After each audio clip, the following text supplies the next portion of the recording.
შიო დასრულდა მატჩი შატილზე და თქვენმა გუნდმა თბილისის ინტერმა დაამარცხა. საკმაოდ კარგი გუნდი ხო თბილისის გლდანი და აი მოედანზე იყავი ერთ-ერთი კარგი ფეხბურთელი ხარ ამ გუნდში და მთლიანად აბსოლუტურად კიდევ ერთხელ ვეთყვი მაყურებელს რომ ინტერის მთავარი გუნდი ძალიან ძლიერი გუნდია. თუ შეიძლება რომ ამ მატჩის თაობაზე რომ უამბოთ პირველ რიგში რა თქმა უნდა გილოცავთ მოგებას და აი მაყურებელს ტეტელაევის YouTube არხზე რომ უამბოთ მაყურებელს თუ შეიძლება შიო.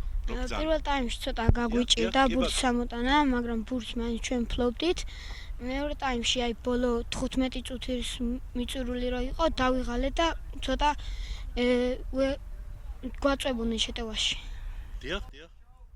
და აი მომავალ შეხვედრებში ძალიან თავისუფლად აი ბრძოლაში რა თქმა უნდა, მაგრამ დამაჯერებლად მოიგო თქვენმა გუნდმა თბილისის ინტერმა და ეს ძალიან კარგია კომაგებისთვის რა თქმა უნდა და თქვენ გუნდს გყავს ბევრი კომაგი აი ტეტელაევიდანაც რა თქმა უნდა და ტრიბუნებზეც იგრძნობოდა ეს ყოველივე. აი მომავალ შეხვედრებში კონკრეტულად შენ რას პირდები თქვენს გულშემატკივრებს რომ ყოველთვის ფორმაში ხარ რა თქმა უნდა, მაგრამ აი კიდევ უფრო და უფრო მაღლა ხო? რო ბრძანოთ შეიძლება. იმას პირდებით ჩვენ გულშემატკივრებს რომ ჩვენ აქ ბოლომდე ვიბრძვით რომ მოვიგოთ ეს შვიდობის თასი და დაუჭიროთ ხელში ჩვენი თასი. უღრმესი მადლობა ინტერვიუსთვის.